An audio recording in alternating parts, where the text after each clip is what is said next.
자, 여러분은 이제 이 영상을 보시고 제발 영어 공부하지 마세요. 저만 영어 공부하겠습니다. 약간 좀 말이 좀 이상하죠? 하지만 저 영상을 보시게 되면 왜 그런지 이해하실 수 있습니다. 자, 내용을 한번 살펴보시죠. 영어를 공부한다는 말과 영어를 배운다는 말에 한번 구분을 한번 해보도록 합시다. 공부한다는 말은요, 연구한다는 말이고요. 우리가 영어로 쓰면 study라는 말이 돼요. 그러니까 우리가 영어를 study한다는 말은 공부한다, 즉 연구한다는 말입니다. 공부한다, 연구한다라는 말을 보면 영어는 과목이 되죠. 우리나라에서 그렇죠. 영어 과목이 있어요. 초등학교 때부터 있죠. 그러다 보면 과목이 있으면 시험을 하게 되고, 시험을 보게 되면 점수가 중요하게 됩니다. 우리가 다 겪었잖아요. 그러면 입을 사용하지 않게 돼요. 왜냐하면 우리나라의 시험 방식은 스피킹 테스트를 보지 않기 때문이에요. 지금 우리는 다 우리 현재 저의 세대를 비롯해서 그 위의 세대부터 어떻게 해왔냐면은 입을 사용하지 않았죠. 단지 썼어요. 그쵸? 쓰고 매기고, 점수를 매기고, 하나하나 틀린 거에마다 막 우리는 좌절을 하게 느끼죠. 그러다 보니까 조금 더 한 문제를 더 맞추기 위해서 외웠어요. 그러다 보니까 우리는 점수에 대해 신경을 쓰게 되고, 또 선생님도 한 문제를 꼬아서 내는 버릇이 있죠. 왜냐하면 점수기 때문에 학생들을 나열을 해야 되잖아요. 그렇게 되니까 우리는 입을 사용하지 않는 영어가 된 거죠. 반면에 영어를 배운다는 말을 봅시다. 우리 이제 꼬맹이들, 초등학생부터 얘기를 해보면, 초등학생들은 영어를 공부할까요? 요즘엔 영어를 배울까요? 영어를 배우게 된다는 말은 영어를 언어로 보게 되고, 언어를 배우니까 입을 사용하게 돼요. 그래서 여러분들은 영어를 배운다는 게 말이 맞고요. 저의 선생님을 비롯해서는 영어를 공부한다, 영어를 연구한다. 왜요? 영어를 연구해서 쉽게 여러분한테 알려주기 위해서 하니까요.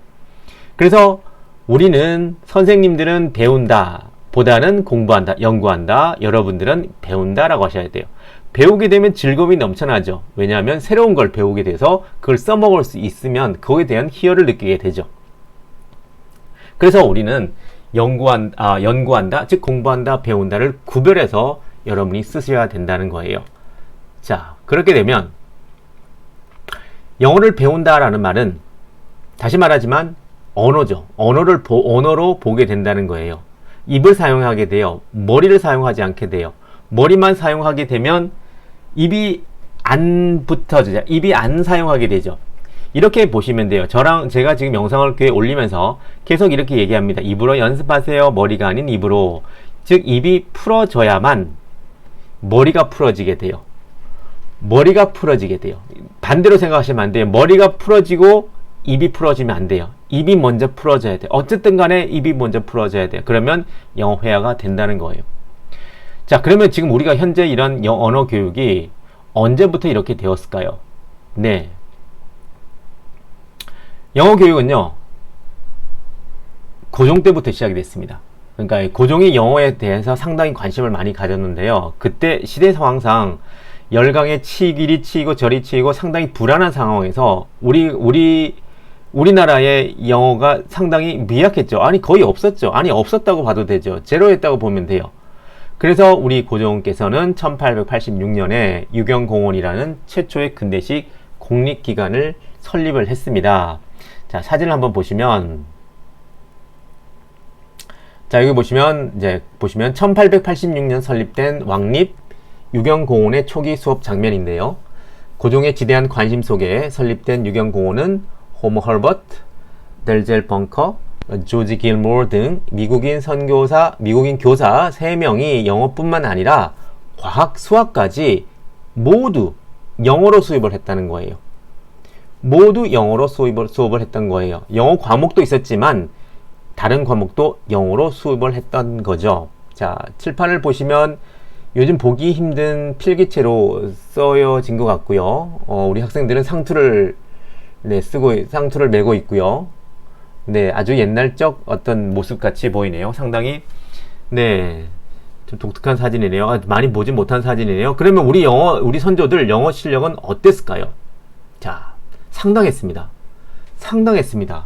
자, 우리가 생각하던 것과는 달리 상당했습니다. 1901년에 이제 한반도에 실린 자, 주한 영국 대사가 이런 말을 했죠. 본국 정부에 이렇게 보고를 했습니다. 한국인은 동양에서 가장 뛰어난 어학자다.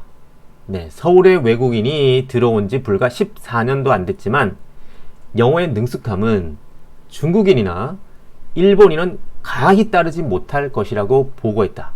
이는 결코 과장된 표현이 아니다. 결코 과장된 표현이 아닙니다. 영어 실력이 상당했고요. 발음도 상당히 좋았습니다. 이랬는데요. 1901년, 1900년대 초에 이랬는데, 지금 우리나라에, 지금 우리가 몇 년이죠? 2021년인가요? 이때 2021년, 100년이 훨씬 지났는데, 과연 우리의 영어 실력은 그보다 더 성장했어야 되잖아요. 근데 어땠습니까? 중간에 어떤 일이 생겼죠? 일제 강제 점령기를 기점으로 우리나라의 영어 교육은 문법, 해석, 단어 중심이 된 교육이고 지금까지 이어지고 있습니다. 자, 저와 같은 세대를 보내신 분들은 중학교 1학년 때부터 배웠습니다. ABC를 배웠고요. Hi, hello, I'm a student, I'm a boy, you are a girl 이렇게 배웠잖아요. 근데 지금은 그 교육이 어디로 내려갔냐면 초등학생부터 들어갔죠. 초등학생부터 걔네들은 어떻게 해요? 영어를 과목으로 보게 되고 점수로 보게 돼요. 그래서 점수로 보게 되니까 애들이 초등학교 어린애들이 점수를 받아오면 이렇게 되죠. 아, 정말 점수 하나 틀렸어요. 뭐 3인칭 단수 현재 S가 하나 빠져가지고 그거 틀려서 점수가 깎였어요. 어떻게 우리 애 어떻게 지금 괜찮나요? 아주 법석을 뜹니다. 이게 제대로 된 이렇게 우리 영어를 좀 한 사람들은 이게 그렇게 큰 일이 아닌데도 불구하고 과목으로 점수로 보게 되니까 난리가 나는 거예요.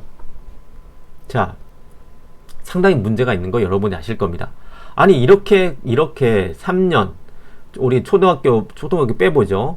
중학교, 고등학교, 대학교 보통 이렇게 9년 동안 요즘에는 초등학교 때부터 시작하니까 10년이 훨씬 넘죠. 이렇게 한 학생들이 우리가 영어가 잘 됩니까? 성인이 돼서? 절대 아니라는 거 압니다. 우리 민족이 어떤 민족인지 아십니까? 자, 우리 민족은요, 제가 미국에서 13년 이상 살았죠. 14년 살았나요? 이렇게 오래 살다가 보니까 여러 민족을 보게 되는데요. 상당히 다양한 민족을 많이 봤습니다. 근데 우리 민족은요, 제가 외국에서 생활했을 때 정말 뛰어난 민족이고, 제가 역사를 조금 더 파고들면, 우리 민족이 얼마나 위대한 민족이었다는 걸 정말 알게 됩니다. 정말 위대한 민족이고, 똑똑한 민족이고, 정말 훌륭한 민족입니다. 훌륭한 민족이에요. 근데 우리 민족이 왜 이렇게 됐나요? 우리가 보통 일제 강제 점령기를 거치면서 우리 민족의 자존감이 상당히 떨어져 버렸어요. 지금도 만연합니다.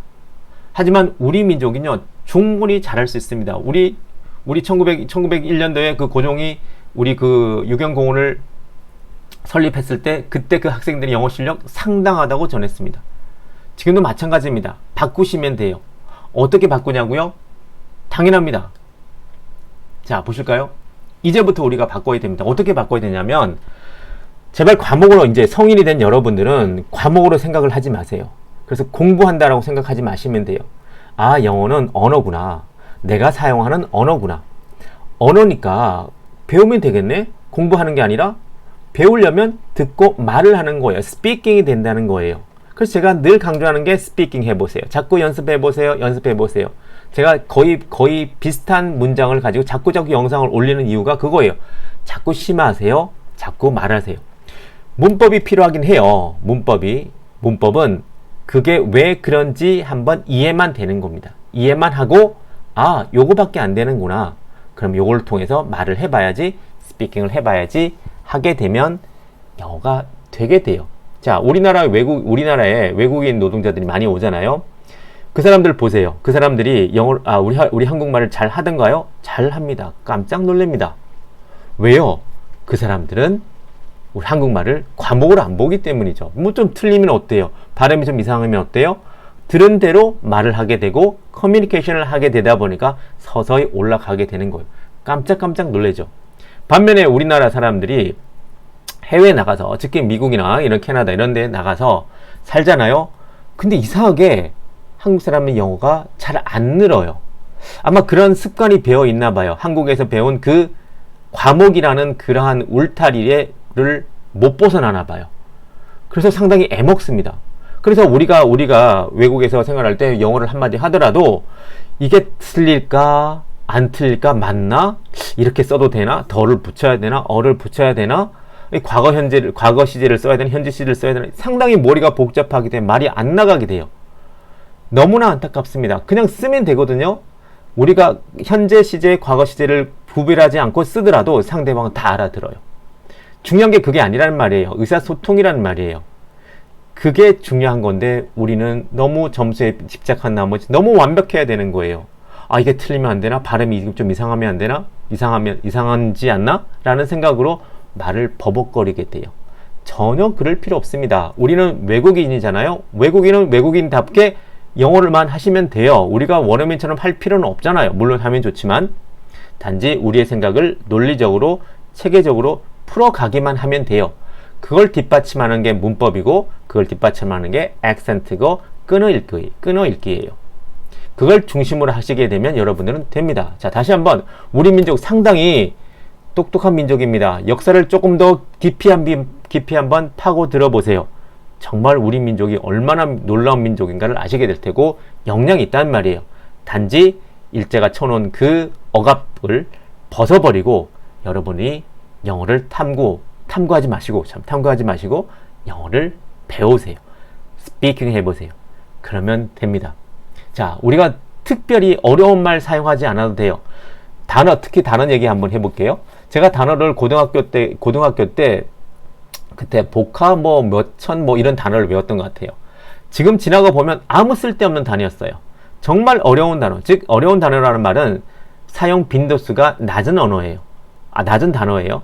그걸 제가 외우는데 그걸 얼마나 크게 애를 쓰면서 외웠겠습니까? 외우긴 외웠지만 싹 까먹어버렸죠. 그게 아니에요. 우리 일상적으로 쓰는 단어, 제가 지금 우리 영상에서 올리는 그 수준으로 충분히 의사소통 가능하고요. 이제 코로나 끝나게 돼서 해외여행 가실 때 자유자재로 쓸 수 있는 영어고요. 상대방과 만나서 서로 여행자들과 만나서 서로 즐겁게 대화할 수 있는 수준이에요. 충분합니다. 이 정도로라도. 그래서 너무 어렵게 보지 마시고 여러분을 꼭 시작해 보세요. 스피킹 해보세요. 먼저 입이 풀려야 머리가 풀리게 됩니다. 제가 도와드리겠습니다. 저도 너무 한국 영어에 너무 한을 많이 가져서 정말 배신감을 느꼈기 때문에 제가 미국에서 너무나 고생스럽게 영어를 배웠어요. 한국에서 배운 영어를 싹 다 까먹어 버리고 배웠어요. 그래서 여러분들은 먼 길을 돌아가지 마시고 여러분들은 쉽게 영어를 한번 해보도록 합시다. 먼저 제가 가장 중요하게 생각하는 말, 스피킹. 입으로 배우세요. 입으로 공부하지 마시고 입으로 배우세요. 자, 지금까지 시청해 주셔서 감사하고요. 제가 늘 강조하는 말, 머리가 아닌 입을 사용해서 보세요. 자, 다음에 뵙겠습니다.